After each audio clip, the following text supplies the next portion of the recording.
இப்பொழுது நாம் வார்த்தைக்குள் கடந்து செல்வோம். 1 சாமுவேல் 30ஆம் அதிகாரம். சகலத்தையும் திருப்பிக் கொள்ளக்கூடிய நேரம் இது என்கின்ற போதனை சென்ற வாரத்தில் நாம் ஆரம்பித்தோம். தாவீதினுடைய வாழ்க்கையை அதிலிருந்து பார்க்க ஆரம்பித்தோம். 1 சாமுவேல் 30ஆம் அதிகாரத்தை வாசிக்கும் பொழுது முதல் 2 வசனங்கள் வாசிங்க.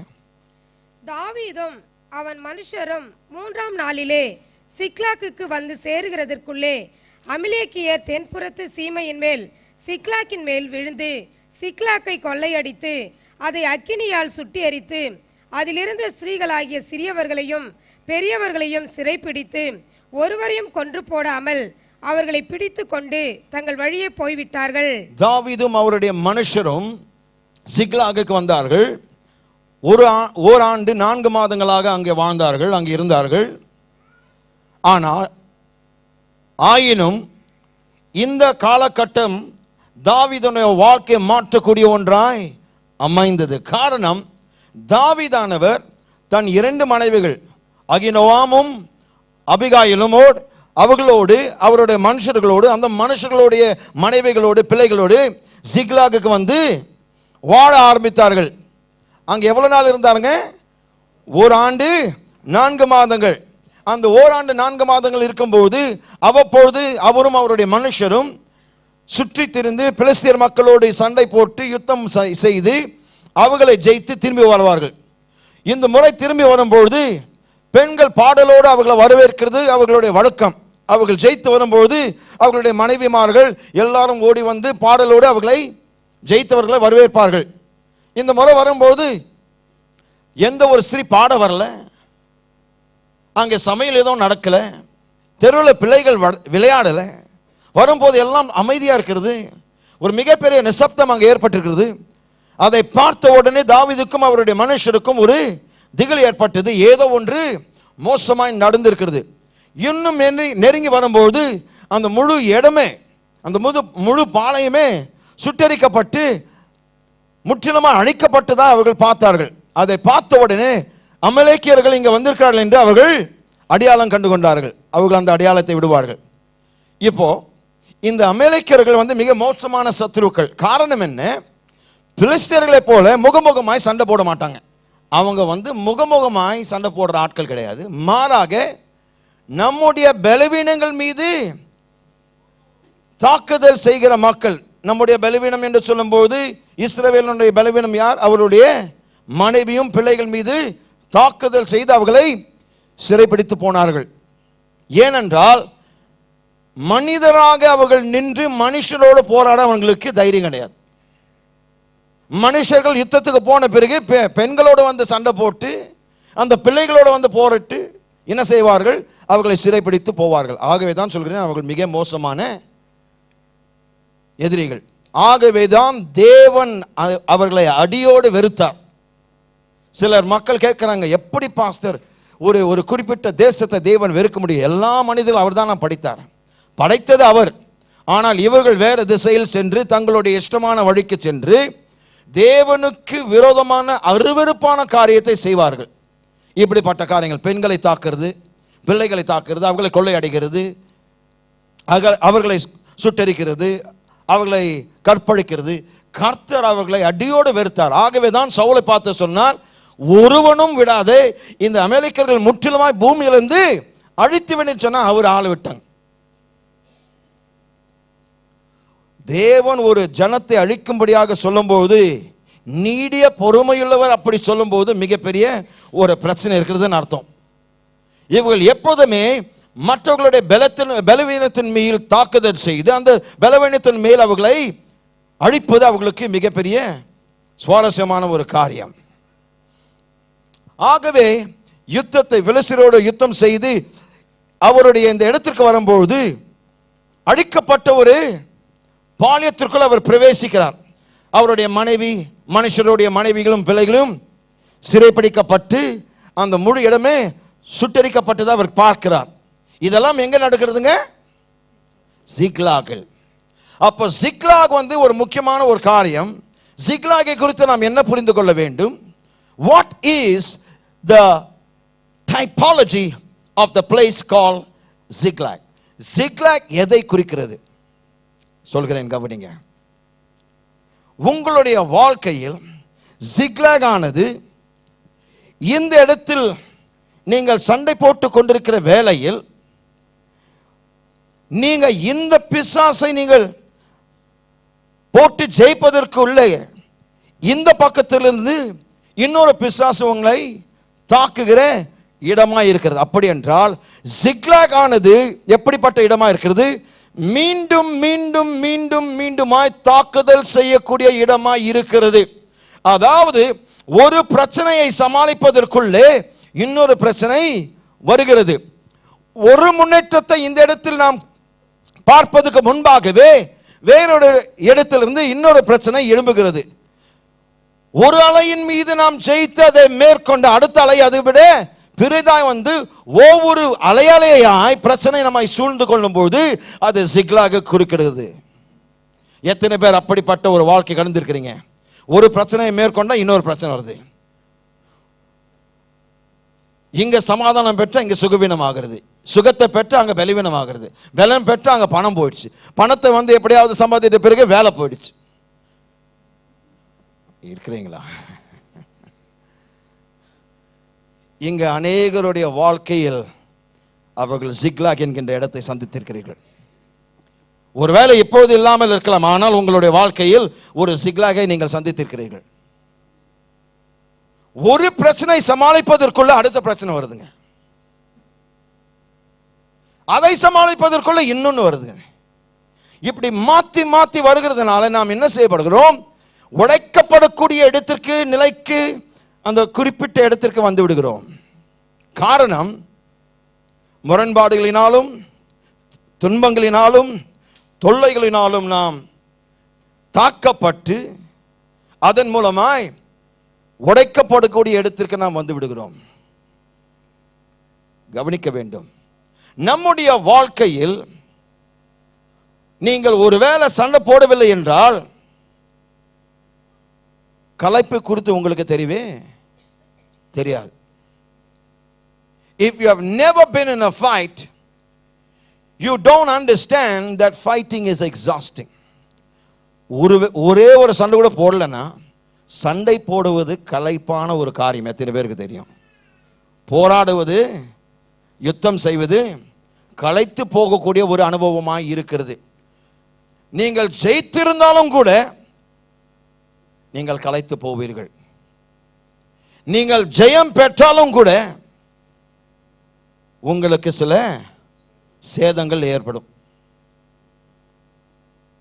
சண்டை போடும்போது குத்து சண்டை வீரர்களை பார்த்துருப்பீங்க. ஒருத்தன் ஜெயித்திருப்பான், ஆனால் கண்ணை பார்த்தா கருப்பாயிட்டு இருக்கும், ஒரு முகத்து ஒரு பக்கம் பார்த்தா ஃபுட்பால் மாதிரி வீங்கியிருக்கும், ரெண்டு பல்லு விழுந்துட்டு இருக்கும், அங்கங்கே முகம்லாம் வெட்டப்பட்டிருக்கும்.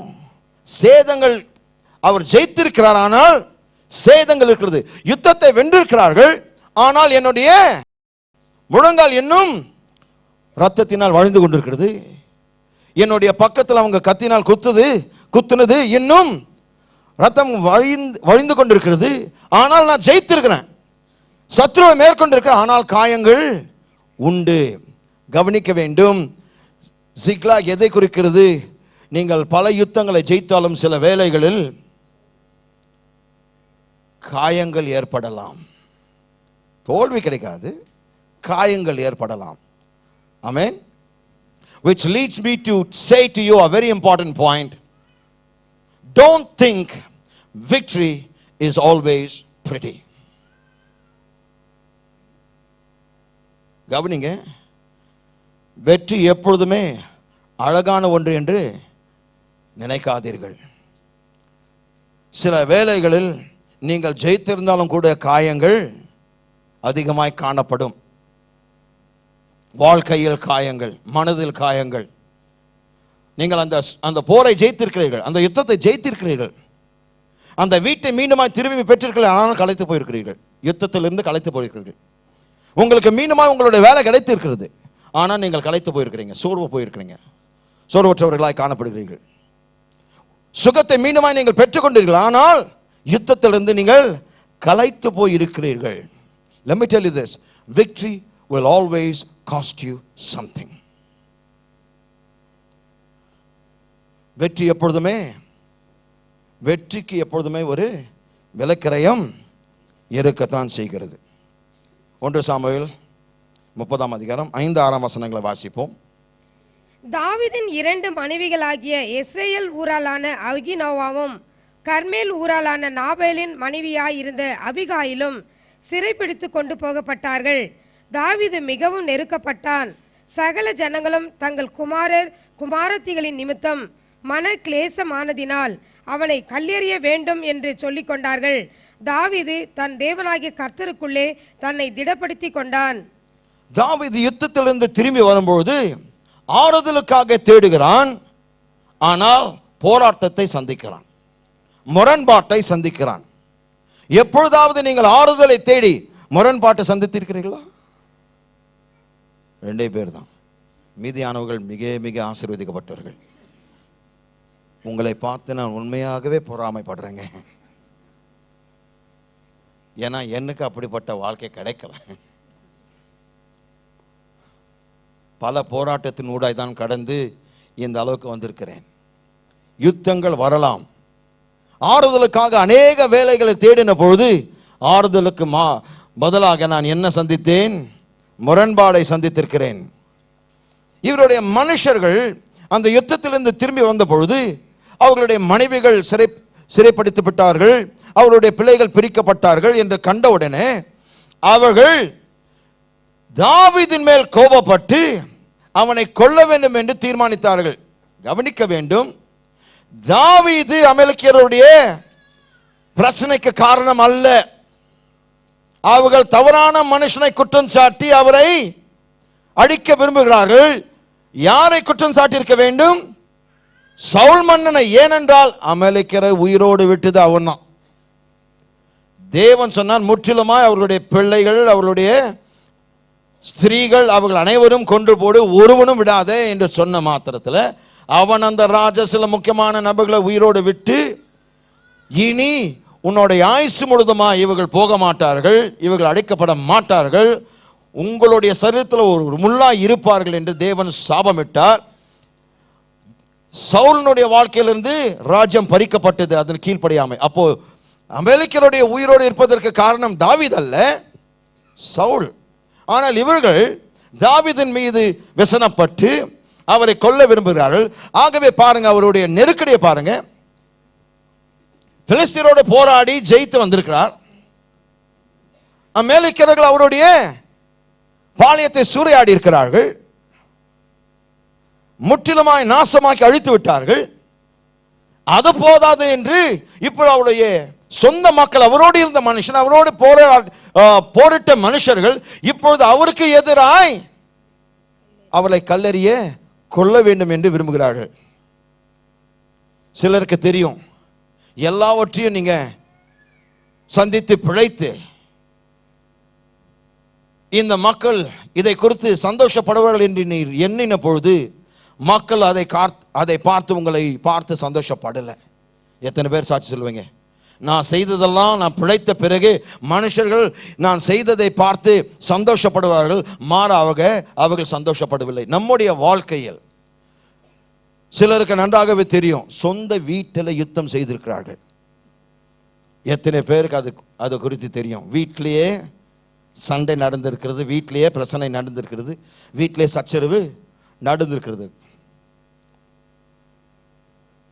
கவனிக்க வேண்டும், பெலிஸ்தரை எதிர்த்து போராடினான். வந்தபோது அமலேக்கியர்கள் எல்லாவற்றையும் சூறையாடி கொண்டு போயிட்டு விட்டார்கள்.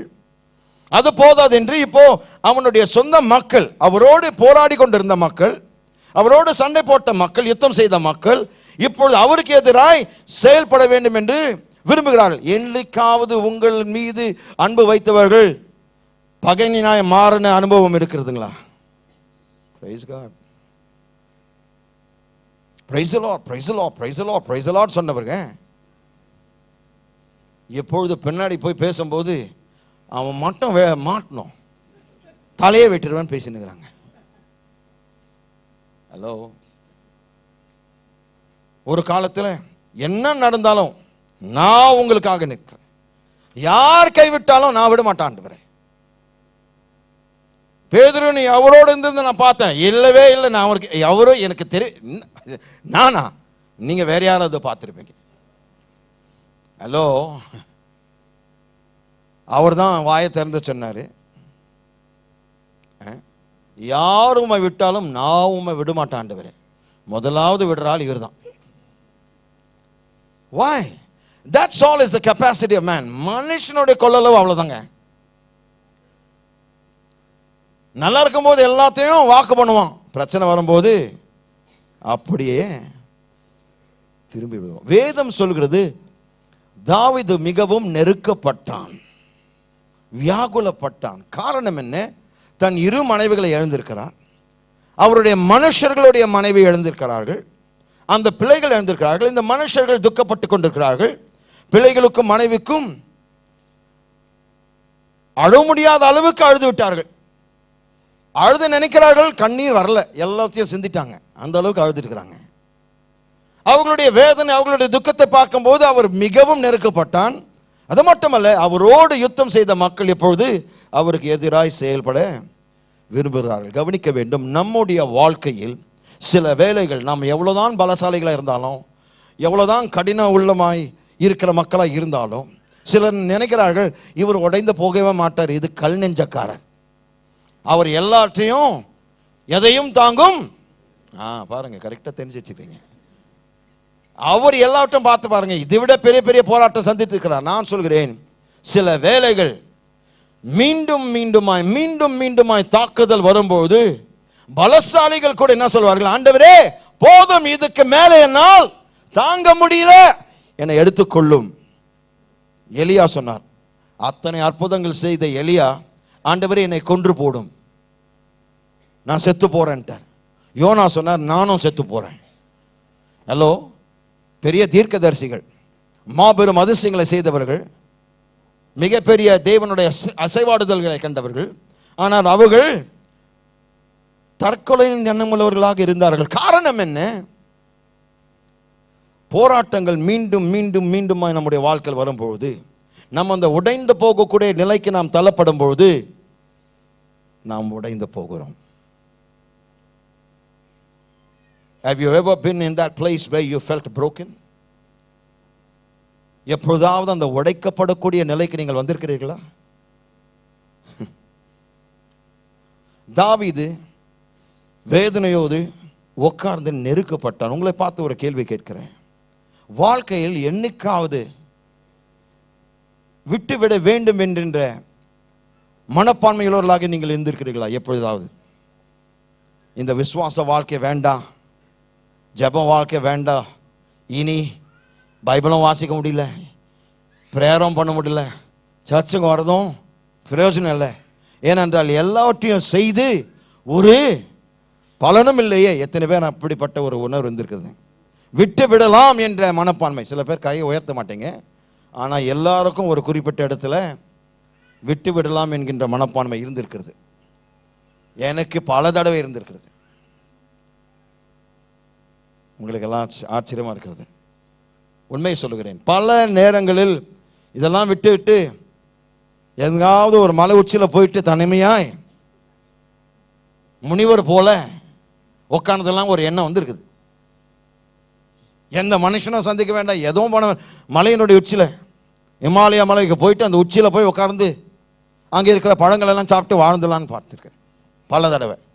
ஆனால் கர்த்தர் பேலன் கொடுத்தார். ஆமென். கவனிங்க, நீங்கள் நல்ல போதகம் கேட்கும்போது, நல்ல போதனைகளை கேட்கும்போது, உங்களுடைய பலத்தை இழக்கின்ற வேளையில், உங்களுடைய சக்தி நீங்கள் இழக்கின்ற வேளையில், உங்களுடைய ஆற்றல் நீங்கள் இழக்கின்ற வேளையில், எந்த நல்ல போதனைகளை கேட்டீர்களோ அந்த நேரத்தில் அந்த நல்ல போதனை வந்து நீங்கள் நெருக்க முடியாது என்று சொன்ன இடத்துல உங்களை நெருக்க வைக்கும். ஆகவேதான் போதிக்கிற சபைகளுக்காக நீங்கள் தேவனுக்கு நன்றி செலுத்த வேண்டும். போதிக்கிற ஊழியர்களுக்காக நீங்கள் தேவனுக்கு நன்றி சொல்ல வேண்டும். தேவனுடைய வார்த்தையை ஆழமாய் போதிக்கிற ஒவ்வொரு போதகர், ஒவ்வொரு சுவிசேஷகர், ஒவ்வொரு தீர்க்கதரிசி, ஒவ்வொரு தூது பணியாளருக்கு நீங்கள் தேவனுக்கு நன்றி செலுத்த வேண்டும். காரணம், நல்ல போதனைகள் வரும்போது, நெருக்கடிகள் ஏற்படும் போது அந்த நல்ல போதனைகள் வந்து உங்களுடைய விசுவாசத்தை தூண்டிவிட்டு மீண்டுமாய் உங்களை நிலைநிறுத்த வைக்கும். அல்லேலூயா. ஆகவேதான் நீங்கள் நல்ல போதனைகளுக்காக ஒவ்வொரு நாள் ஜெபிக்க வேண்டும். ஒவ்வொரு நாள் நீங்கள் ஜெபிக்க வேண்டும். தாவீது இடந்து அந்த தரையில் விழ மட்டும் அவர் சென்று விட்டார். ஆயத்தமா இருக்கிறார், விழுந்து போகிற ஒரு சூழ்நிலை. தன்னை பார்த்து சொல்கிறார், இனி என்னால் ஒன்றும் செய்ய முடியாது, நான் களைத்து போயிருக்கிறேன். என்னோடு கூட இருந்தவர்கள் இப்பொழுது என்னை நம்ப மறுக்கிறார்கள்.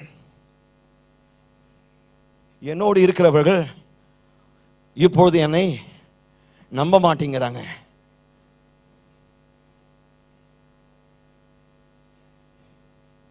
என்னோடு கூட இவர்கள் சேர்ந்திருப்பார்கள் என்று நான் எண்ணினேன்.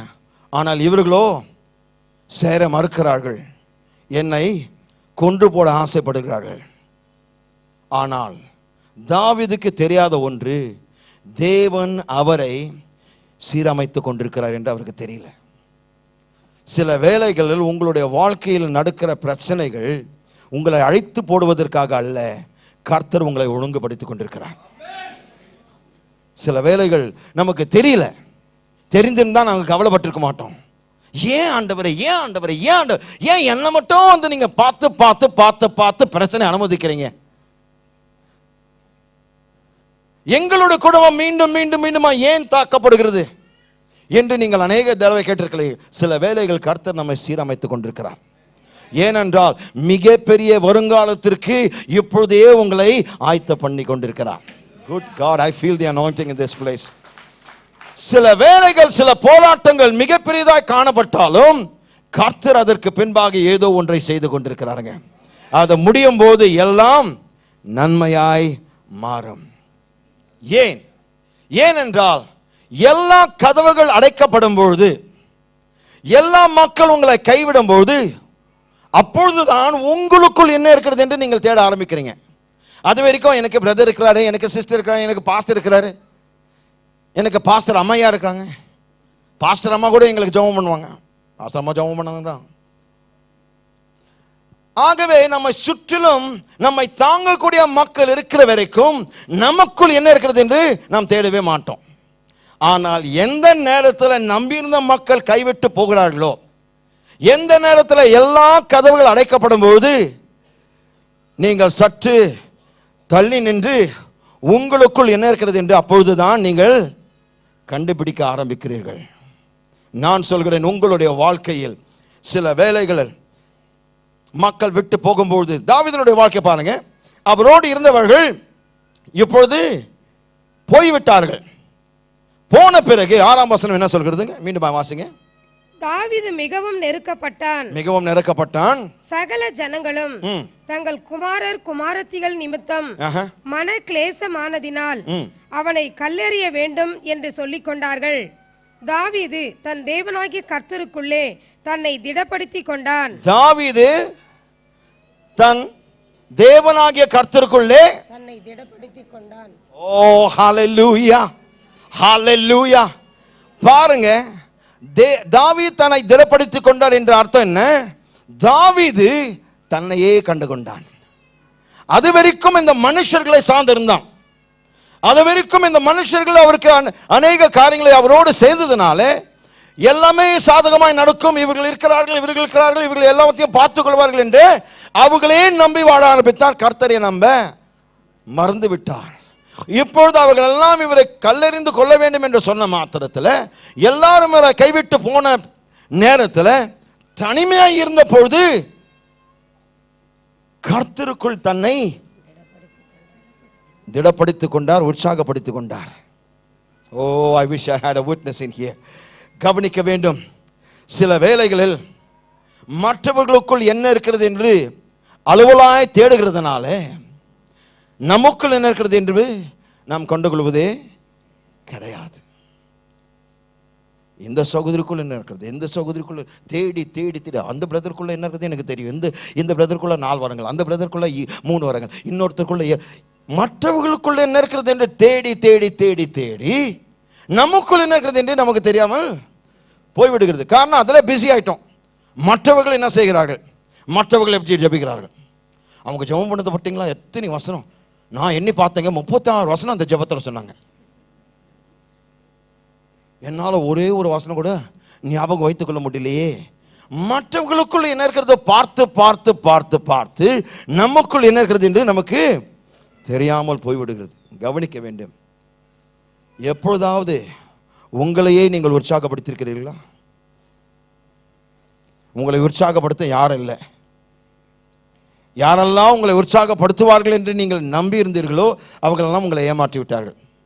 உங்களை குறித்து வீணாய் பேசி கொண்டிருக்கிறார்கள். அவன் கதை க்ளோஸ்ன்னு சொல்லிவிட்டார்கள். அவள் காலை முடிஞ்சது சொன்ன மாத்திரத்தில் நீங்க என்ன செய்றீங்க, ஓன்னு அழுதுங்க. இல்லை, உங்களையே நீங்கள் உற்சாகப்படுத்திக் கொண்டீர்கள். உங்கள் பெற்றோர் அதை செய்யவில்லை, உங்களை உற்சாகப்படுத்தவில்லை. உங்கள் பிள்ளைகள் உங்களை உற்சாகப்படுத்தவில்லை. உன் கணவன் உங்களை உற்சாகப்படுத்தவில்லை. உன் மனைவி உன்னை உற்சாகப்படுத்தவில்லை. ஆனால் ஒரு குறிப்பிட்ட சூழ்நிலையில் யார் இல்லாத பொழுது கர்த்தருக்குள் நீங்களே உங்களை உற்சாகப்படுத்திக் கொள்வீர்கள். ஆமென். பக்கத்தில் பார்த்து சொல்லுங்க, யார் இல்லாத பட்சத்தில் நீங்களே உங்களை உற்சாகப்படுத்திக் கொள்ளுங்கள். மனுஷனை தேடாதீர்கள். ஆமென். முழு நரகம் உங்களை எதிர்த்து வந்தாலும் சரி, பிசாசானவன் இவன் என் கையில சிக்கிட்டான், அவன் என் கையில சிக்கிட்டான் என்று சொன்னாலும் சரி, நான் சொல்கிறேன், கர்த்தர் வேண்டும் என்று உங்களிடத்திலிருந்து சில மக்களை எடுத்து விட்டார்கள். காரணம் என்ன? ஏன் அவரை எடுத்து விட்டார்? அவர்களை எடுத்து விட்டார். காரணம், நீங்கள் தனிமையாக இருக்கும் போது நீங்கள் கிறிஸ்துவுக்குள் யாரா இருக்கிறீர்கள் என்கின்ற ஆழங்களுக்குள் சென்று உங்களுக்குள் தேவன் வைத்திருக்கிறது என்ன என்று நீங்கள் கண்டுபிடிப்பீர்கள். I thank God for the times when nobody was with me. I had to search deep inside of me to find out the reservoirs that God has put inside of me. அநேக வேளைகளில் மக்கள் என்னை விட்டு நான் தனிமையாய் இருந்த பொழுது, என் மனைவியும் நானும் தனிமையாய் தவித்த பொழுது நான் என்ன செய்தேன் தெரியுமா? எனக்குள் இருக்கிற கிறிஸ்துவுக்குள் நான் யாராக இருக்கிற கிணறுகள், நான் அந்த கிணறினுடைய ஆழத்திற்கு சென்று தேவன் எனக்குள் வைத்த பொக்கிஷத்தை வெளிக்கொண்டு வந்து இன்றைக்கு முற்றிலும் ஜெயம் கொள்கிறவனாய் வாழ்கிறேன். காரணம் என்ன? எதிர்த்த போது நான் என்னையே கிறிஸ்துவுக்குள் உற்சாகப்படுத்திக் கொண்டேன். ஹல்லேலூயா. மக்கள் உங்களை உயர்த்தும்படியாக நீங்கள் அநேக வருடங்கள் காத்திருக்கிறீர்கள். நான் சொல்கிறேன், உங்களையே நீங்கள் உயர்த்திக் கொள்ளுங்கள். ஆமென். 2 பேரை தொட்டு சொல்லுங்க, உங்களையே நீங்கள் உயர்த்திக் கொள்ளுங்கள். மற்றவர்களை எதிர்பார்க்காதீர்கள். ஆமென். எத்தனை பேர் சொல்றீங்க, நான் என்னையே உயர்த்துவேன்? ஆமென். நான் என்னையே உயர்த்துவேன். யார் என்ன சொன்னாலும் நான் என்னையே. ஜீசஸ். ஓ, எனக்கு சில புரட்சிகரமான மக்கள் இந்த காலவேளையில் அவசியம். மீண்டுமாய் சொல்கிறேன், இந்த காலையில் எனக்கு புரட்சிகரமான தீவிரமான மக்கள் எனக்கு வேண்டும். தீவிரமாய் சிந்திக்கிறவர்கள், தீவிரமாய் செயல்படுகிறவர்கள், தீவிரமாய் ஜெபிக்கிறவர்கள், தீவிரமாய் விசுவாசிக்கிறவர்கள், தீவிரமான மக்களாய் நாம் மாற வேண்டும்ங்க. ஆமென். பக்கத்தில் பார்த்து சொல்லுங்க, இதிலிருந்து என்னையே நானே வெளியே கொண்டு வருவேன். பக்கத்தில் பார்த்து சொல்லுங்க, எனக்கு உதவி செய்ய வேண்டிய அவசியம் இல்லை, என்னை தூக்கி விட வேண்டிய அவசியம் இல்லை, என்னை வெளியே இழுக்க வேண்டிய அவசியம் இல்லை, நானே என்னை வெளியே கொண்டு வருவேன். Come on, bless the Lord. Oh, hallelujah. யாரு இல்லைனாலும் என்னையே நான் பலப்படுத்திக் கொள்வேன், என்னையே நான் திடப்படுத்திக் கொள்வேன், என்னையே நான் உயர்த்துவேன். I'll come out of this. Amen. சொல்லுங்க, இதிலிருந்து நான் வெளியே வருவேன். எல்லா சூழ்நிலையிலிருந்து நான் நிச்சயமாய் வெளியே வருவேன். என் தேவன் என்னோடு இருக்கிறார். என்னை நெருக்கினாலும் என்னை தாக்கினாலும், முடியாத சூழ்நிலைக்குள் என்னை வைத்தாலும், வழியில்லாத சூழ்நிலை, தப்ப முடியாத சூழ்நிலை என்னை வைத்தாலும் நான் வெளியே வருவேன். நான் வெளியே வருவேன். காரணம், எனக்குள் தேவன் இருக்கிறார். எனக்குள் பெரியவர் இருக்கிறார். ஹalleluya. தாவீது தேவனுக்குள் தன்னை திடப்படுத்திக் கொண்டார், உற்சாகப்படுத்திக் கொண்டார். அவ்வப்பொழுது வாழ்க்கை கடினமாய் மாறும்பொழுது, அவ்வப்பொழுது வாழ்க்கை கருமுரடாய் மாறும்போது, அவ்வப்பொழுது உங்களால் சமாளிக்க முடியாத அளவுக்கு வாழ்க்கை வரும்போது, நீங்கள் கற்றுக்கொள்ள வேண்டிய காரியம், உன் தேவனாகிய கர்த்தருக்குள் உங்களை திடப்படுத்திக் கொள்ள எப்படி என்று நீங்கள் அறிந்து கொள்ள வேண்டும். ஏனென்றால் உங்களை உற்சாகப்படுத்தக்கூடிய மக்கள் எப்பொழுதும் உங்களை சுற்றி மனது உங்களுடைய தோளை தட்டி நீங்கள் செய்ய முடியுங்க சொல்ல மாட்டாங்க. எப்பொழுதுமே உங்களை சுற்றிலும் உங்களை தோளை தட்டி நீங்கள் செய்யலாங்க, உங்களால் சாதிக்க முடியும் என்று சொல்லக்கூடிய மக்கள் இருக்க மாட்டார்கள். அப்படிப்பட்ட சூழ்நிலையில் வரும்போது நீங்கள் என்ன செய்யணும்? உங்களை பார்த்து நீங்கள் என்ன சொல்லணும்? நான் நிச்சயமாய் இதை செய்வேன். ஆமென். எல்லாரும் சொல்லுங்க, நான் நிச்சயமாய் செய்வேன். எப்போன்னு தெரியாது, சொல்லுங்க, எப்படின்னு தெரியாது, ஆனால் நிச்சயமா ஒன்று மட்டும் எனக்கு தெரியும், நான் செய்வேன். என்னை பலப்படுத்துகிற கிறிஸ்து இயேசுவினால் எல்லாவற்றையும் அவர் என்னெல்லாம் செய்ய சொல்லியிருக்கிறாரோ அதை நான் சாதித்தே தீருவேன். கவனிங்க, நெருக்கப்பட்ட சூழ்நிலையில் தாவீது செய்த காரியம் எப்படி அவனை திடப்படுத்திக் கொண்டார். அவருக்கு இந்த விசுவாச ஃபைலை வெளியே எடுத்தாருங்க. எத்தனையோ ஃபைல்கள் உலகத்தில் இருக்குதுங்க, ஆனால் விசுவாச ஃபைல் உங்களுக்கு இருக்குதுங்களா? எத்தனை பேருக்கு உங்களுடைய விசுவாச ஃபைல் இருக்குதுங்க? ஃபைல், விசுவாச ஃபைல் என்ன தெரியுங்களா? பல ஃபைல்களை வாழ்க்கையில் பார்த்துருக்கிறீங்க, ஆனால் விசுவாச ஃபைல் இருக்குதுங்களா?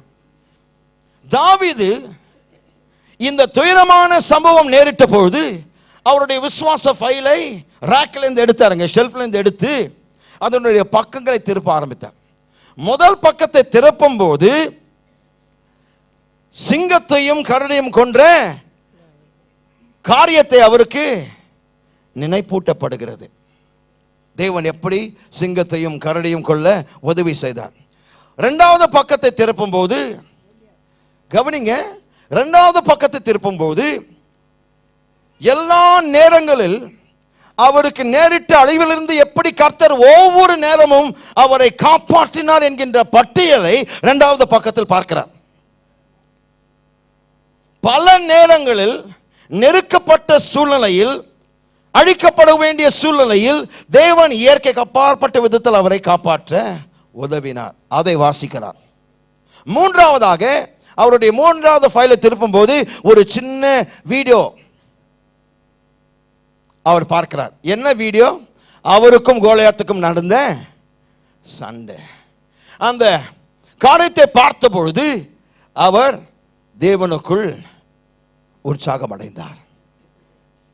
அவர் முழுமையாக அந்த ஃபைலை பக்கம் பக்கமாக திருப்ப திருப்ப திருப்ப ஒவ்வொரு முறை அவருக்கு கர்த்தர் செய்த உதவிகளை நினைவு கூர்ந்த பொழுது அந்த ஃபைலை முடித்து மூடும் போது அவர் தேவனுக்குள் திடப்படுத்திக் கொண்டார். நான் சொல்கிறேன், எப்படி நம்மை திடப்படுத்திக் கொள்ள முடியும்? சூழ்நிலைகள் வரும்போது, எதிர்மாறான சூழ்நிலைகள் வரும்போது உங்களுடைய விசுவாச ஃபைலை எடுத்து கடந்த காலத்தில் ஏற்கனவே எப்படி அவற்றிலிருந்து தேவன் உங்களை விடுதலையாக்கினாரோ அப்படியாக அவைகளிலிருந்து தேவன் உங்களை விடுதலையாக்கினது நான் பார்க்கும்போது இதிலிருந்து கூட என்னை தேவன் விடுதலையாக்குவார். அவைகளை அனைத்திலிருந்து தேவன் என்னை விடுதலையாக்கினாரே அப்பொழுது என்றால் இதிலிருந்து கூட என்னை கர்த்தர் விடுதலையாக்குவார். அதை வைத்து கொண்டு தான் தன்னை உற்சாகப்படுத்திக் கொண்டார். உங்களுடைய வாழ்க்கையில் நெருக்கடிகள் வரும்போது விசுவாச ஃபைலை வெளியிடுங்க. ஹலோ, இருக்கீங்களா? உங்களுடைய விசுவாச ஃபைலை எடுங்க. கர்த்தர் உங்களுக்காக ஏற்கனவே செய்ததை நினைத்து பாருங்கள், திருப்பி பாருங்கள். ஒவ்வொரு முறை கர்த்தர் உங்களுக்கு உதவி செய்ததை நீங்கள் நினைக்கும் போது நீங்கள் கர்த்தரை உற்சாகமாய் துதிக்க ஆரம்பிப்பீர்கள். அந்த ஃபைலை நீங்கள் மூடுறதுக்குள்ள எந்த ஒரு கோலியாத்தை பார்க்கணும், அவனுக்கு அண்ணன்லாம் வந்தாங்க கூட, அவனுடைய முப்பாட்டங்கள் வந்தா கூட இவனை முறியடித்த நான் அவனையும் முறியடிப்பேன். அவனை போல 100 பேர் வந்தாலும் சரி 100 பேரை நான் கொண்டு போடுவேன். காரணம், எண்ணிக்கை கர்த்தருக்கு பெரிய காரியம் அல்ல. எப்படி ஒருத்தரை கொல்ல உதவி செய்தாரோ அதே போலவே 100 பேரை கொல்ல. மை காட், தாவீது ஏற்கனவே தேவன் செய்தவைகளை நினைத்து பார்த்த பொழுது தேவனுக்குள் தன்னை திடப்படுத்திக் கொண்டார். 7ஆம் 8ஆம் வசனங்களை வாசிப்போம். முதலாவது 7ஆம் வசனத்தை வாசிங்க. தாவீது அகிமேலேக்கின் குமாரனாகிய அபியத்தார் என்னும் ஆசாரியனை நோக்கி, ஏபோத்தை என்னிடத்தில் கொண்டு வா என்றான். அபியத்தார் ஏபோத்தை தாவீதிடத்தில் கொண்டு வந்தான். இந்த ஏபோத் எதற்காக கொடுக்கப்பட்டது? தேவனுடைய சித்தத்தை தீர்மானிக்கக்கூடிய, உதவி செய்யக்கூடிய ஒரு கருவியாய் இருந்தது இந்த ஏபோத். அப்படி என்றால், வேற வார்த்தைகள் சொல்ல வேண்டும் என்றால், தாவீது தேவனை நோக்கி, ஆண்டவரே இந்த சூழ்நிலையில் நான் என்ன செய்ய வேண்டும் என்று தேவனை விசாரித்தார். கவனிக்க வேண்டும், நம்முடைய வாழ்க்கையில் நாம் அநேக குழப்பங்களுக்குள் சிக்கினதற்கு காரணம் என்ன? தேவனை ஆலோசனை கேட்காமல், தேவனுடைய சித்தத்தை தேடாமல் நாமே ஒன்றை யோசித்து அதை செய்திருக்கிறோம். அது என்ன? பின்விளைவுகளாக மாறியிருக்கிறது. நம்முடைய வாழ்க்கையில் எத்தனையோ முறைகள் கர்த்தரை நாடாமல், நேரம் எடுத்து ஜெபிக்காமல், ஆண்டவரே நான் என்ன செய்யட்டும் என்று அவருடைய சித்தத்தை கேட்காமல், நாம் துரிதமாய் போய் ஏதோ ஒரு காரியத்தை செய்து, அல்லது சில நண்பர்கள் சொன்ன புத்திமதியை கேட்டு அதன்படி செய்து, அல்லது சில ஆலோசகர்கள் சொன்ன புத்திமதி கேட்டு செய்து, அல்லது சில வல்லுநர்கள், அதாவது எக்ஸ்பர்ட் சொன்ன காரியத்தை கேட்டு செய்து, கர்த்தரை கேட்காமல் செய்திருக்கிறதுனால நம்முடைய வாழ்க்கையில் எத்தனையோ காரியங்கள் எழுந்திருக்கிறோம். ஆனால் தாவீது கிட்ட நாம் கற்றுக்கொள்ள வேண்டிய மிக முக்கியமான பாடம் என்னவென்றால், எந்த ஒரு சூழ்நிலையில் கர்த்தருடைய சித்தம் தெரியாமல் நான் ஒரு கால் எடுத்து நான் வைக்க மாட்டேன். ஒரு அடி கூட நான் முன்னேறி செல்வதில்லை. கர்த்தர் சொல்கின்ற வரைக்கும் அவருடைய வார்த்தைக்காக, ஆலோசனைக்காக நான் காத்திருப்பேன். இந்த நாளில் உங்களுடைய வாழ்க்கையில் 100% வெற்றி வேண்டுமா? கர்த்தர் சொல்கிற வரைக்கும் எதுவும் செய்யாதீர்கள். பாஸ்டர், சொல்வதற்கு ஈஸியாக இருக்குது பாஸ்டர், எதுவும் செய்யாமல் இந்த 21ஆம் நூற்றாண்டில் எப்படி வாழ முடியும்? இன்னும் கர்த்தர் செய்யணும். அந்த டைம்குள்ளே நான் கொடுக்குறேன். கர்த்தர் அந்த டைம்குள்ளே செய்யணும். அப்போ நான் தான் செஞ்சு ஆகணும். இல்லாட்டி வேறு விதமாக போகணும். நீ செய்தாலும் கூட வேறு விதமாக தான் போக போகுது. மௌனமாக இருந்தனா வேறு விதமாக போகாது. கர்த்தர் உங்களுக்கு சாதகமாக ஆக்கி தருவார்.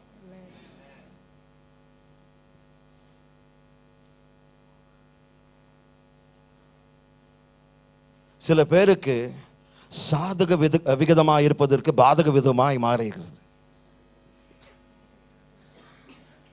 கர்த்தருடைய வார்த்தைக்காக காத்திருங்க. அவருடைய சித்தத்தை கேளுங்க. சித்தம் வெளிப்படுத்துகிற வரைக்கும் பொறுமையாய் காத்திருங்க.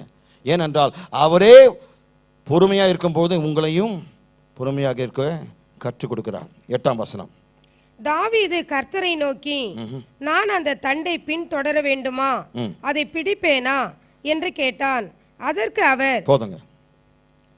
தாவீது கர்த்தரை நோக்கி கர்த்தரை நோக்கி என்ன அர்த்தங்க? ஜெபித்து. ஆகவே மேல கர்த்தரை நோக்கிக்கு மேல கர்த்தரை நோக்கி ஜெபித்து, அது போடுங்க.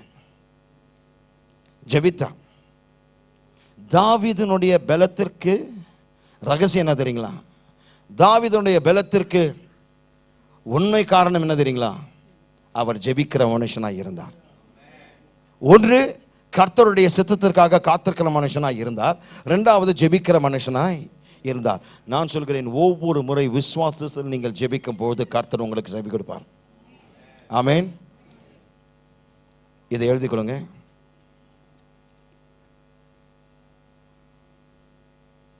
உங்கள் வாழ்க்கை எவ்வளவு பெரிதா இருக்கிறதோ, உங்கள் வாழ்க்கை எவ்வளவு பெரிதா இருக்கிறதோ அதற்கு ஏற்றாற்போல் நீங்கள் அதிகமாய் ஜெபிக்க வேண்டும். ஜெபிக்கிற ஒரு மனுஷனுக்கு விரோதமாய் நீங்கள் ஒன்றுமே செய்ய முடியாது. எழுதிய கொடுக்கிறேன். விசுவாசத்தில் ஜெபிக்கிற மனுஷன், வார்த்தை அறிந்து ஜெபிக்கிற மனுஷனுக்கு விரோதமாய் ஒன்றும் செயல்படாது. ஒரு சூழ்ச்சி செயல்படாது. ஆகவே நாம் கற்றுக்கொள்ள வேண்டிய காரியம், ஜெபிக்கிற மக்களாய் நாம் மாற வேண்டும். ஆமென். நாம் வெறும் வார்த்தைக்கு திரும்புகிற மக்களாய் இராமல் ஜெபத்திற்கும் திரும்புகிற மக்களாய் நாம் இருக்க வேண்டும். எதை செய்தாலும் வார்த்தையின் அடிப்படை ஜெபிக்கிற மக்களாய் நாம் இருக்க வேண்டும். எந்த ஒரு சூழ்நிலையில் அந்த சூழ்நிலைக்கு ஏற்ற வார்த்தைகள் வேதத்தில் இருக்கிறது. அந்த வார்த்தைகளை தேடி அந்த வார்த்தைகளை எடுத்து உங்க வாயில வைத்து அதை அறிக்கை செய்யும் பொழுது, ஜெபத்தில் அந்த வாக்குத்தத்தங்களை நீங்கள் அறிக்கை செய்யும் பொழுது, கர்த்தர் அந்த வாக்குத்தத்தங்களை உங்களுடைய வாழ்க்கையில் நிறைவேற்றுவார். ஆமென். பக்கத்துல பார்த்து சொல்லுங்க, ஜெபிக்கிற மனுஷனா இரு. Amen. Write this down. I'll say it in English and then I'll say it in Tamil. A man on his knees can see much further than a man on a mountain. A man on his knees can see much further than a man on a mountain. ஒரு மலையின் மீது இருக்கிற ஒரு மனுஷனை பார்க்கிலும் தன் முழங்கால் மீது இருக்கிற மனுஷன் வெகு தூரம் காண்பான். ஹல்லேலூயா. ஒரு மலையின் மீது இருக்கிற ஒரு மனுஷனை பார்க்கிலும் தன் முழங்காலில் நிற்கிற, ஜெபத்தில் தன் முழங்காலில் நிற்கிற மனுஷன் வெகு தூரமாய் காண்பான், பார்ப்பான். The reason why many people are short-sighted is because they are poor prayer warriors. அநேக மக்கள் ஏன் குறுகிய கண்ணோட்டமுள்ளவர்களாக இருக்கிறார்கள் என்று தெரியுமா? ஜெபிக்கிற மக்கள் அவர்கள் இருப்பது கிடையாது. எப்போதாவது ஜெபிப்பார்கள், அல்லது நெருக்கடிகள் ஏற்படும் போது தான் ஜெபிக்கிறார்கள். ஆனால் தானியேல் அப்படியாக ஜெபிக்கவில்லை. ஒவ்வொரு நாள் 3 முறை ஜெபித்தார். சிங்கக்கேபியில் போடப்பட்ட பொழுது அவர் ஜெபிக்கவில்லை. நாம் என்ன செய்கிறோம்? அப்படியே உல்டாவாக தான் செய்கிறோம். நம்ம மற்ற நேரத்தில் ஜெபிக்கிறது இல்லை. சிங்கக்கேபியில் போடப்பட்ட, கர்த்தாவே ஆண்டவரே, சிங்க வாய் தெரிஞ்சிச்சு ஆண்டவரே. சில பேர் சிங்கம் கடிக்க வேண்டிய அவசியம் இல்லை, பார்த்தாலே செத்தே போடும்.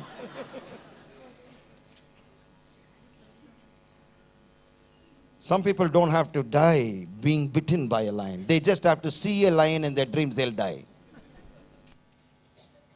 தங்கள் கனவுல ஒரு சிங்கத்தை பார்த்தாலே செத்து போடுவாங்க. ஆனால் ஒவ்வொரு நாள் 3 முறையாய் ஜெபித்த தானியேல் சிங்கக்கேபியில் போடப்பட்ட பொழுது சிங்கத்தை அவருக்கு தலகாணியாய் வைத்து நல்லா தூங்கினார். ஏன்? நான் என்னுடைய ஊழியத்தை செய்து விட்டேன், இப்பொழுது உம்முடைய ஊழியத்தை நீங்க செய்யக்கூடிய நேரம் இது. நான் ஜெபிக்க வேண்டிய நேரத்தில் ஜெபித்தால், நான் சிங்கக்கேபியில் இருக்கும் போது நான் வேலை செய்ய வேண்டியதில்லை, அவர் வேலை செய்வார். Come on, you got to be ready for this. தாவீது தன்னை திடப்படுத்திக் கொண்டு அவர்களோடு யுத்தம் பண்ணும்படியாக போகிறான். பிலிஸ்தரை ஜெயித்த போதுதான் வந்திருக்கிறான். வந்த பிறகு இப்போது ஒரு புதிய பிரச்சனை. அவருடைய சொந்த மக்கள் அவரை எதிர்க்கிறார்கள். அதை சமாளிக்க வேண்டியதாக இருந்தது. அதை சமாளித்தது மட்டுமல்ல, மீண்டுமாய் வெளியே சென்று அமெரிக்கர்களை துரத்தி சென்று மீண்டுமாய் அவருடைய மனைவிகளும் அவருடைய மனுஷருடைய பிள்ளைகளும் அவர்களுடைய மனைவிகளும் அவர்களுடைய சொத்து எல்லாவற்றையும் மீண்டுமாய் கொண்டு வர வேண்டிய ஒரு நிர்பந்தம். ஆனால் அவருடைய இராணுவம் அவ்வளோ கலைத்து போயிருந்ததுனால பாதி பேர் பாருங்க, யுத்தத்தின் போகிற வழியில தோய்ந்து போய் அப்படியே நின்று விட்டார்கள். போக முடியாமல் நின்று விட்டார்கள். அவர்கள் சொன்னார்கள், இனி ஒரு அடி எங்களால் எடுத்து வைக்க முடியும், நாங்கள் முற்றிலுமாய் கலைத்து போயிருக்கிறோம், நாங்கள் இங்கே இருக்கிறோம், நீங்க போயிட்டு வாங்கன்னு சொல்றேன். ஆனால் தாவீது எப்படிப்பட்ட மனுஷனா இருந்தார் தெரியுங்களா? மற்றவர்கள் நின்று போன பொழுது தன்னை திடப்படுத்திக் கொண்டான். அப்படிப்பட்ட மக்கள் இந்த சபையில் எழும்ப வேண்டும். யாரெல்லாம் போக முடியாது என்று சொல்லி விட்டு விடுகிறார்களோ, அவங்க விட்டாலும் சரி, நான் விட போறதில்லை, நான் முன்னேறி செல்வேன். ஆமென். எல்லாரும் சொல்லுங்க, யார் என்னை கைவிட்டாலும், நின்று போனாலும், தோய்ந்து போனாலும் சரி, நான் தொடர்ந்து என்னை பலப்படுத்திக் கொண்டு உற்சாகப்படுத்தி முன்னேறி செல்வேன். நான் யுத்தம் செய்வேன், ஜெயத்தை பெறுவேன். ஹalleluya, glory to God, hallelujah, ஆமென். மக்கள் இடிந்து விழுந்த பொழுது இவன் என்ன செய்கிறான்? தொடர்ந்து போய்கொண்டே இருந்தான். காரணம், அவனுக்குள் இருந்ததை அவன் அறிந்து கொண்டபடினால் பிரச்சனையின் மத்தியில் யுத்தத்தின் நேரத்தில் அவனுக்குள் இருந்தது புதுப்பிக்கப்பட்டது. That's the power of renewing your faith. உங்களுடைய விசுவாசத்தை, உங்களுடைய மனதை புதுப்பிக்கிறதுனுடைய காரியம் என்ன தெரியுங்களா? யுத்தத்தின் நேரத்தில் விழ வேண்டிய நீங்க எழும்பி நின்று போராடி ஜெயிப்பீர்கள். பிசாசு கூட எதிர்பார்த்திருக்க மாட்டோம். ஏன்னா உங்களை பார்க்கும்போது அவ்வளோ களைத்து போயிருக்கிறீங்க, அவ்வளோ தோய்ந்து போயிருக்கிறீங்க. இனி இவனால் ஏறவே முடியாது, ஒரு ஸ்டெப்பு கூட எடுத்து வைக்க முடியாது. ஏன்னா நிற்கவே முடியாது, விட்டு அப்படியே மாசக்கணக்காக தூங்கிடுவாங்க, அந்த அளவுக்கு களைப்பு. ஆனால் எந்த நேரத்தில் பிசாசு இவர்கள் களைத்து போய் ஈஸியாக கொண்டு விடலாம் என்று நினைத்தாரோ அவன் எழுந்து நின்று வா போலான்றார், கத்தியை தூக்கிட்டு வா போலான்றார். தேவனுடைய மக்கள் அப்படியாக தான் இருக்க வேண்டும். ஆமென். காரணம் என்ன தெரியுங்களா? சில மக்கள் யுத்தத்தினால் மேற்கொள்ளப்படுகிறார்கள். Some people, watch this, some people are beaten by the battle and some of us are better in the battle. Oh, you missed that. Some people are beaten by the battle. சில மக்கள் யுத்தத்தினால் தோற்கடிக்கப்படுகிறார்கள். நாமோ யுத்தத்தில் சிறப்பானவர்களாக மாறுகிறோம். அவர்கள் தோற்று போகிறார்கள், நாம் சிறப்புள்ளவர்களாக மாறுகிறோம். காரணம், பிசாசானவன் என் மீது குதித்து என்னை தாக்கும் போது அவன் புத்திசாலியா இருந்தா என்னை தாக்கியிருக்க மாட்டான். ஆனா அவன் முட்டா பையன்.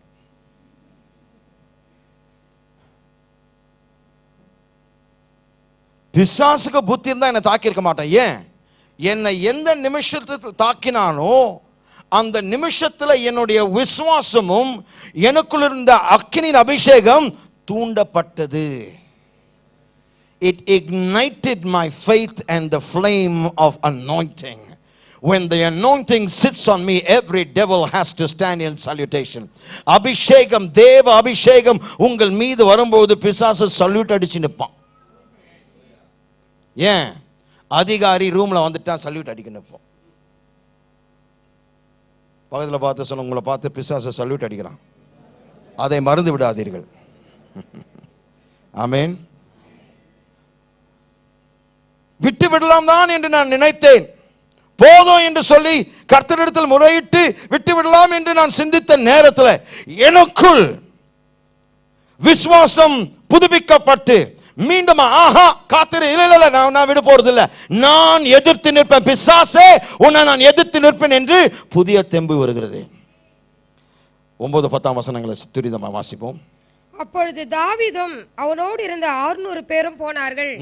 அவர்கள் போசோர் ஆற்றண்டைக்கு வந்தபோது அங்கே சிலர் நின்று போனார்கள். தாவீதோ 400 பேரோடும் கூட தொடர்ந்து போனான். போவாங்க. 9ஆம் வசனத்தில் என்ன சொல்லப்பட்டிருக்குதுங்க? அப்பொழுது தாவீதும் அவனோடு இருந்த 600 பேரும் போனார்கள். அவர்கள் பேசோர் ஆற்றண்டைக்கு வந்தபோது, பேசோர் ஆற்றண்டை வந்த பொழுது அங்கே சிலர் நின்று போனார்கள். அங்கே சிலர் நின்று போனார்கள். பேசோர்ல ஏன் நிக்கணும்? இவ்வளவு தூரம் வந்தவர்கள் பேசோர் ஆண்டை ஏன் நிற்க வேண்டும்? ஏனென்றால் பேசோரனுடைய மூல வார்த்தையை பார்க்கும்போது குளிர்ந்து போன ஒரு ஆற்று, குளிர்ச்சி உள்ள ஒரு ஆற்று. சில வேளைகளில் நம்முடைய அனல் நாம் எழுப்பமானால் அந்த இடத்துல தோய்ந்து போவோம். நம்முடைய ஒவ்வொருத்தருடைய வாழ்க்கையில் ஒரு பேசோர் இடம் இருக்குங்க, ஒரு பேசோர் ஆற்றுக்கரை இருக்கிறதுங்க. பேசோர் ஆறு ஒவ்வொருத்தருடைய வாழ்க்கையில் இருக்கிறது. பேசோர் என்ற அர்த்தம் பாருங்க, குளிர்ச்சியான ஆறு. அவ்வளோ குளிராக இருக்கிறது தாண்ட முடியல. சில நேரத்தில் அனல் மிக்கவர்களாக நாம் இராவிட்டால் இந்த ஆறு நம்முடைய வாழ்க்கையில் வரும்போது அங்கேயே நின்று விடுவோம்.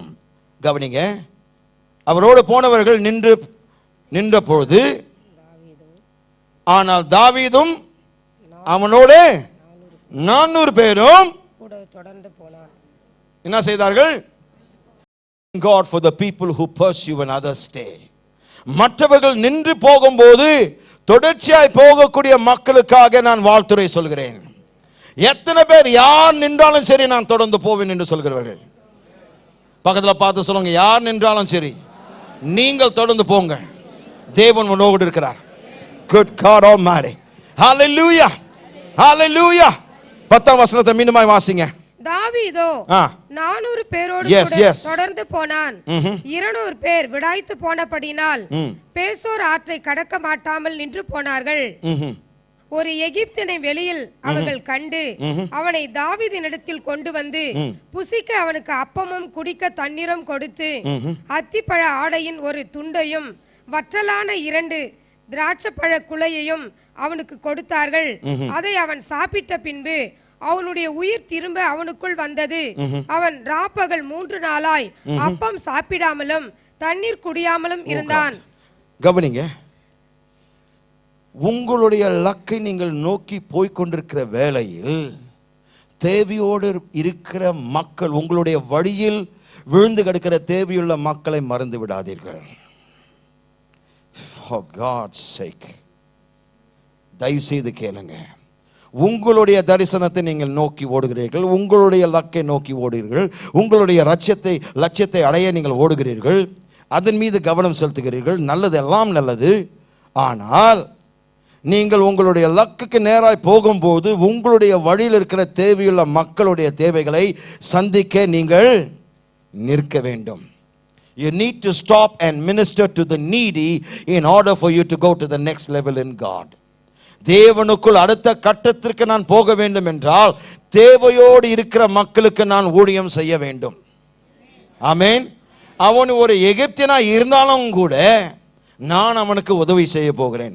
பாருங்க, அவங்களுக்கு ஏற்கனவே களைத்து போயிருக்கிறாங்க.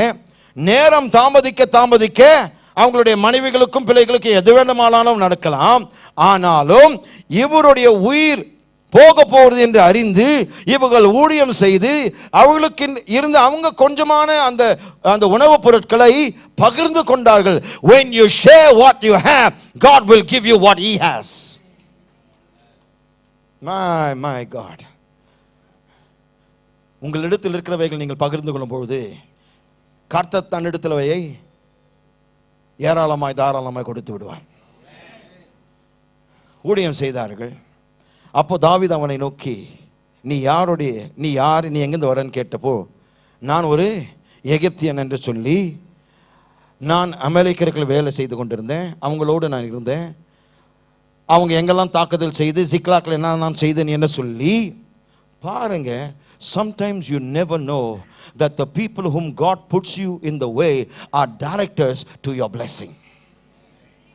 சில வேளைகளில் உங்களுடைய வழியில் தேவன் வைக்கிற மக்கள், பாருங்க, அந்த மனுஷன் வியாதிப்பட்ட போது அமலேக்கியர் உடனே அவனை விட்டு சென்றார்கள். ஆனால் தேவனுடைய முன்னேற்பாடு அது. That's God's divine providence. He needed somebody to point the way to the enemy's camp. சத்துருடைய பாளையத்திற்கு செல்லக்கூடிய ஒரு வழிகாட்டி அவசியம். ஆகவே வியாதிப்பட வைத்து அவர்கள் அவரை கைவிடப்பட்ட போது இவர்கள் சென்று அவர்களுக்கு ஊழியம் செய்து அவரை கேட்டபோது இவர்தான் அதுல ஒரு பங்காளியா இருந்தார். அப்போ தாவீது சொல்றார், அவர்களுடைய இடத்தை எனக்கு காண்பிப்பாயா, எனக்கு ஒரு வாக்கு கொடு, தேவன் பேரில் எனக்கு ஒரு வாக்கு கொடு, என்னை நீ கொன்று போட மாட்டீர், என் எஜமான இடத்தில் என்னை கொடுத்து விட மாட்டீர் என்று வாக்கு கொடுத்த பொழுது நேரடியாக போய் அவங்க இருந்த பாளையத்தை காண்பித்து விட்டார். ஆமென். 16-17 வசனம் வாசிங்க. இவன் அவனை கொண்டு போய் விட்ட போது இதோ அவர்கள் வெளியே எங்கும் பரவி புசித்து குடித்து தாங்கள் பெலிஸ்தர் தேசத்திலும் யூத தேசத்திலும் கொள்ளையிட்டு வந்த மகா பெரிதான அந்த எல்லா கொள்ளைக்காகவும் ஆடி பாடி கொண்டிருந்தார்கள். அவர்களை தாவீது அன்று சாயங்காலம் தொடங்கி மறுநாள் சாயங்காலம் மட்டும் முறிய அடித்தான். ஒட்டகங்கள் மேல் ஏறி ஓடிப்போன 400 வாலிபர் தவிர அவர்களில் வேறொருவரும் தப்பவில்லை. இந்த 200 பேர் நின்று போன போது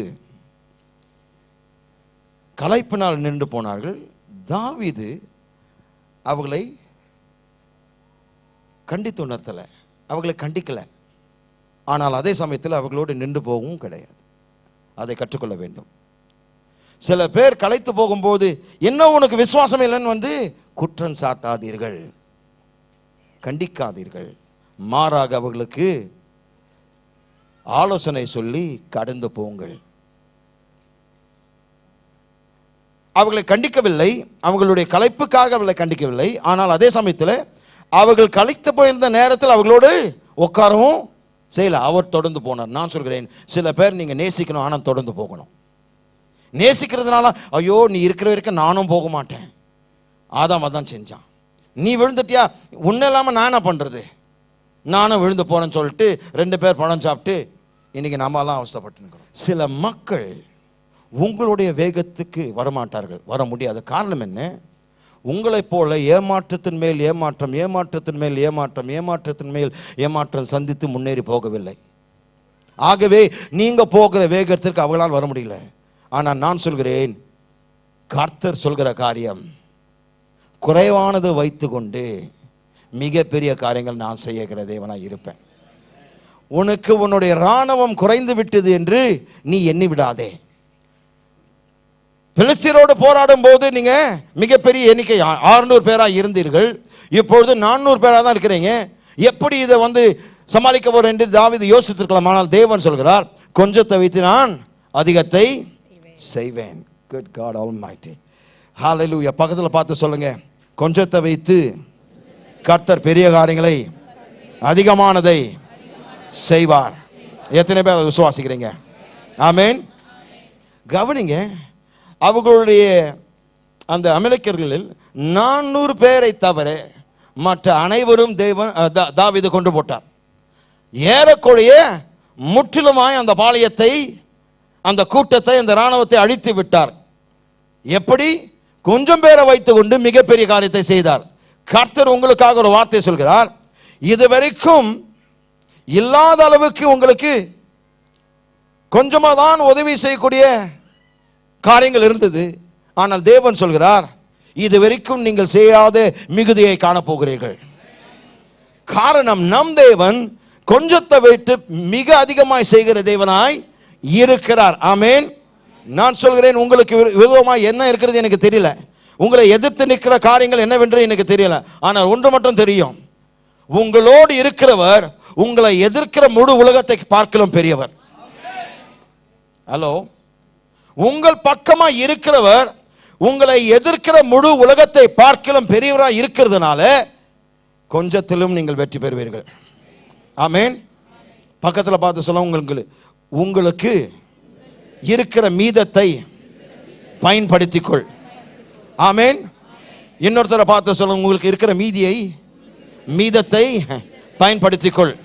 காரணம், தேவன் சொல்கிறார், கொஞ்சத்தை எடுத்து நீங்கள் அதிகமாய் செய்ய முடியும்.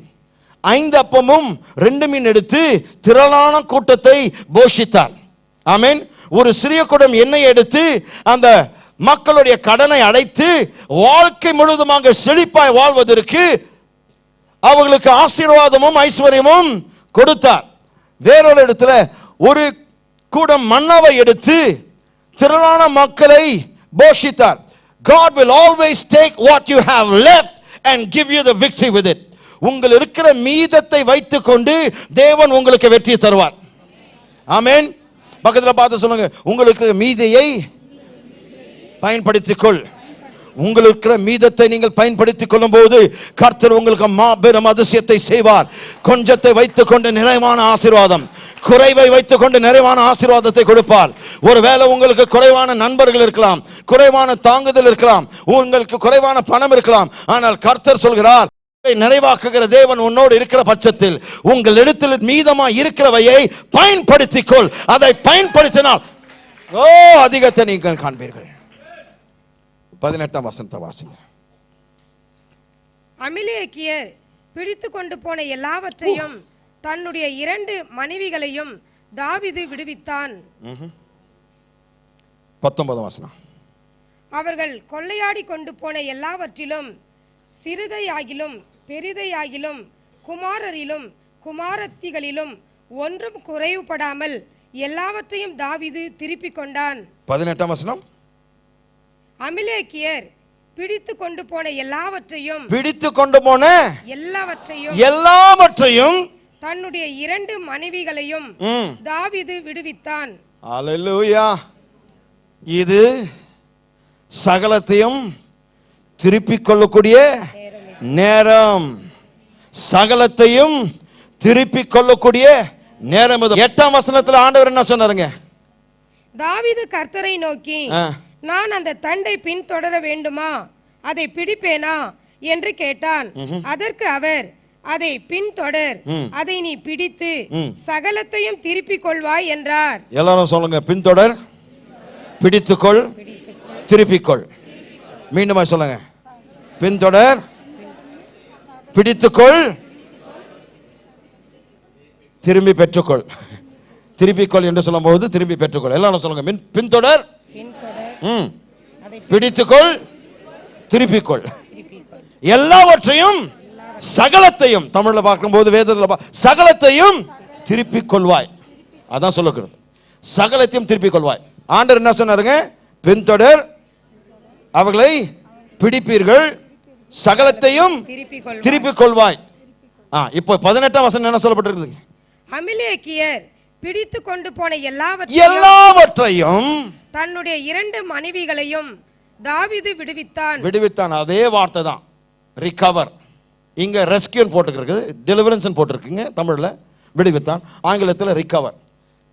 19ஆம் வசனம், அவர்கள் கொள்ளையாடி கொண்டு போன எல்லாவற்றையும் சிறியதிலும் பெரியதிலும் குமாரரிலும் குமாரத்திகளிலும் ஒன்றும் குறைபடாமல் எல்லாவற்றையும் தாவீது திருப்பிக் கொண்டான்.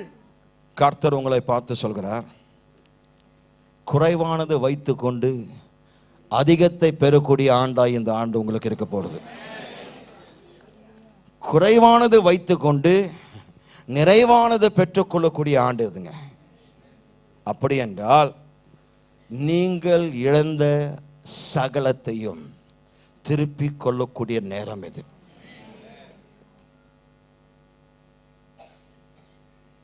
தாவீது செய்ததை நீங்கள் செய்யும் போது தேவன் கொடுத்த வாக்கு, பின்தொடர், பிடித்துக்கொள், சகலத்தையும் திருப்பிக் கொள்வாய். அவர் சொன்னபடியே நடந்துச்சு. காரணம், தேவன் ஒரு வார்த்தை சொல்லுவாரானால் அந்த வார்த்தை நிறைவேற அதை துரிதப்படுத்துவார், அதை தீவிரப்படுத்துவார். He hastens his word to perform the blessing in your life. உங்களுடைய வாழ்க்கையில் ஆசீர்வாதத்தை நிறைவேற்ற தேவன் தம்முடைய வார்த்தையை துரிதப்படுத்துவார். தேவனுடைய வார்த்தை அதிவேகமாய் உங்களுடைய வாழ்க்கையில் கிரியை செய்ய போகிறது.